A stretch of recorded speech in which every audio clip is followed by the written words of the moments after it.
नमस्कार सर्वांना. पुन्हा एकदा स्वागत आहे आपल्या चॅनलवर सर्वांचं. चला तर आज बनवूया युनिक अशी रेसिपी. पुढे कळलंच आपण काय बनवतोय ते. इथं आपण आज बनवणार आहोत शेवग्याच्या शेंगांचं भरीत. आता शेवग्याच्या शेंगा आपण भरपूर प्रकारे बनवतो आणि एकाच प्रकारे बनवून कंटाळा आला असेल तर ही रेसिपी तुमच्यासाठीच आहे. शेवटपर्यंत नक्की बघा.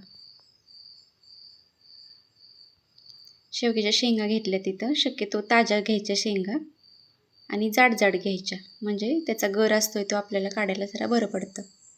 धुवून घेतल्यात आणि आपल्याला 10 ते 15 मिनटं शिजवायचे. चांगल्या शिजवून द्यायच्यात आपल्याला शेंगा. इथं बघा पाणी ठेवलं आहे आपण पातेल्यामध्ये. शेंगा टाकल्यात, थोडंसं मीठ टाकायचं आणि झाकण ठेवून द्यायचं आपण. 10 ते 15 मिनटं शिजू द्यायच्या. हे बघा अशा प्रकारे शिजलेले आहेत शेंगा आपल्या. मसाल्याची तयारी करू. जादा कोणता मसाला नाही, आपण भरीत जे वांग्याचं भरीत करतो त्याप्रमाणेच बनवायचे. इथे 2 मिडियम आकाराचे कांदे घेतलेत आपण, बारीक कट करून घ्यायचे. आता इथं भरीत कोण तडका देऊन करतं किंवा कोण तेलामध्ये फोडणी देऊन करतो. आपण फोडणी देऊन करणार आहे. शेवग्याच्या शेंगाचे भरपूर तसे फायदेसुद्धा आहेत. ते म्हणतात ना की चिकनमध्ये जेवढं प्रोटीन असते त्याच्यात डबल प्रोटीन आपल्याला या शेवग्याच्या भाजीतून मिळते. शाकाहारी लोकांसाठी तर खूप चिकनसाठी ऑप्शनल म्हणजे हा पर्याय आहे शेवग्याच्या शेंगांचा. भरपूर प्रमाणात फायबर, विटॅमिन सी आणि प्रोटीन अशी पौष्टिक भाजी लहानांपासून मोठ्यांपर्यंत सगळे खाऊ शकतात. आपण टोमॅटोसुद्धा घेतलेला आहे, एक लाल कलरचं पिकलेलं टोमॅटो घ्या आणि त्यालासुद्धा असं बारीक कापायचं.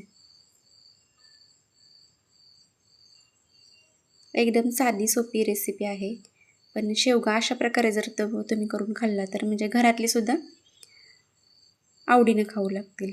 शेंगा पण काढून घेतल्यात सगळ्या आणि अशा प्रकारे गर काढून घ्यायचे सगळा त्याचा.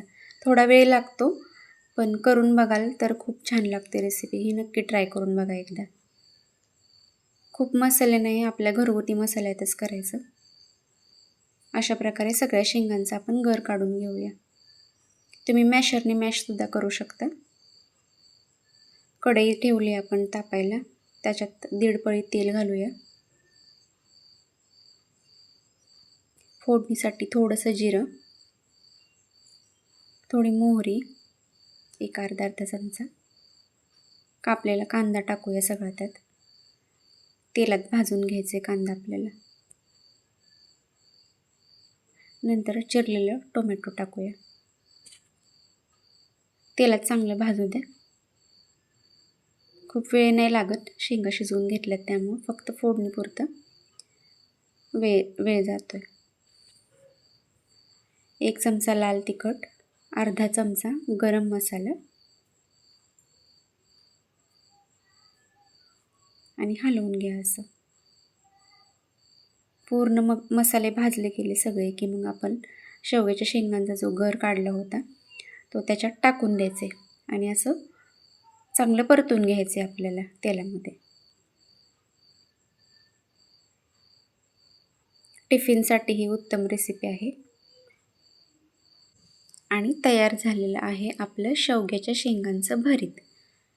व्हिडिओ आवडला असेल तर आपल्या चॅनेलला जास्तीत जास्त लाईक, शेअर आणि सबस्क्राईब करायला अजिबात विसरू नका. भेटूया पुढच्या व्हिडिओमध्ये. धन्यवाद.